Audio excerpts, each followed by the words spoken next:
Rizky udah beli putus lagunya Mama Badai 3 tahun yang lalu. Nah, apakah nanti begitu dia booming lagunya apa masih kena hak cipta atau kena royalti atau bagaimana? Artisnya siapa ini? Ada Icayang. Oh, Ya. kalau udah beli putus ya udah. Udah, nggak ada masalah ya. Kan Sekalipun beli. nggak ada masalah. Kan itu kan ibaratnya dengan kesepakatan. Pembelian putus itu kan harus ada MOU.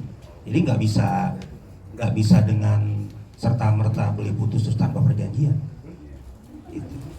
Mas Badai sendiri gimana tanggapannya kemarin melihat Semi Bapak Badai. Statement Semi nih 5 juta Dia per bilang, lagu. Kamu 5 juta ini kamu nggak betul, kamu karena kamu paling tua lagumu dipilih, bukan karena bagus lagu kamu Dai. Iya. Ya saya memang paling tua memang di Krispati memang. Karena waktu album pertama tuh saya 26 tahun, udah tua kali ya. Di zaman itu mungkin apa kategorinya udah tua kali Pak. Matang kali Udah ya. muda lah. Gini ya teman-teman, gini ya. Jadi kalau dimintain duit 5 juta, ya, kan yang bersangkutan kan ngomong secara lisan. Ya, teman-teman nonton nggak sidang MK-nya? Ya kan dibilangnya secara lisan dan itu kan dimintakan oleh manajemen kita pada saat itu, ya kan. Nah, sekarang saya tanya aja, yang bersangkutan pernah bayar nggak ke manajemen kami dulu, itu kan. Kalau saya tidak pernah merasa bahwa ada ketentuan bahwa ada nilai pembayaran di situ. Karena seingat saya pada saat itu memang kita melarang. Karena pada saat itu yang bersangkutan sudah keluar dari Krispati. Ya kalau sudah keluar dari Krispati ya berjalan aja dengan karir solonya kan. Jadi tidak perlu lagi membawakan lagu-lagu kita pada saat itu, terutama lagu saya. Apalagi lagu itu sebenarnya nggak bagus ya. Apa itu? Kan dia ya karena paling tua aja dia juga punya lagu, dia ya udah nyanyiin lagi ya. Aku kurang mendengar sih kalau ada kalimat itu, tapi setahu saya pada saat itu ketentuannya begitu. Nah, kan yang saya lihat pada saat sidang MK itu kan yang bersangkutan ngomong kalau dia tidak pernah meladeni, ya kan? Tidak pernah meladeni karena merasa bahwa ada ada ketimpangan hukum lah, dalam arti begitu kan. Nah, berarti kalau tidak pernah meladeni artinya ya nggak pernah bayar dong berarti. Ya kan? Setelah 2016 saya keluar dari Krispati, saya memberlakukan juga kepada Krispati pada saat itu untuk bayar persentase. Tapi pada saat itu yang saya kasih ke Krispati adalah 10%. Dinego menjadi 5%. Ada kontraknya dan berlaku hanya 1 tahun. Dari 2022 sampai 2023 kalau nggak salah. Nah, ke Semi pun saya berkomunikasi untuk melakukan hal yang sama dengan band saya. Karena kategorinya adalah selama ini kan lagu saya dipakai dari 2000 mungkin selama saya keluar dari Krispati itu kan dibawakan juga. Yang bersangkutan juga menolak untuk membayarkannya. Jadi yang membayarkan itu hanya Krispati aja 5%. Kalau Semi nggak pernah bayar ke saya, dan saya juga nggak pernah ganggu. Saya nggak pernah nagih.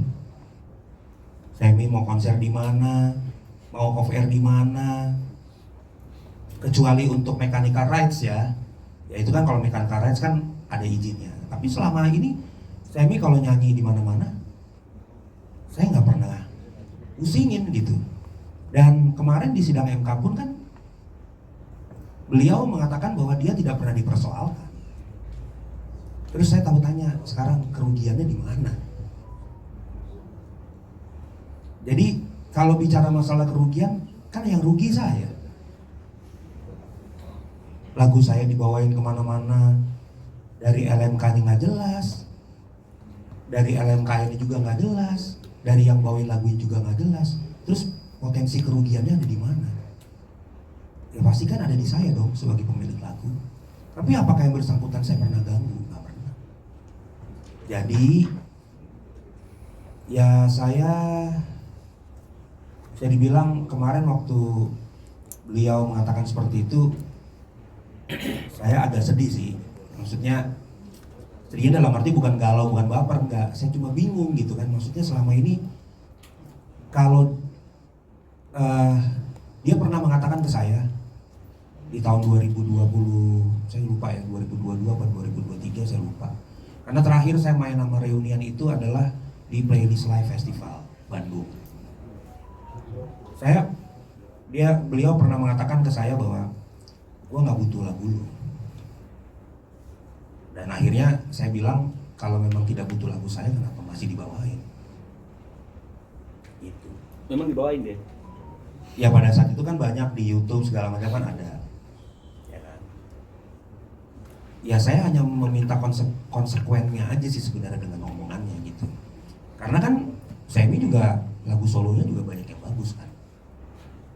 Dan dia punya single hits yang kuat juga gitu. Jadi saya pikir harusnya dia lebih percaya diri daripada bawain lagu saya. Banyak. Enggak, pertanyaan saya mau wakil teman-teman media bertanya gini.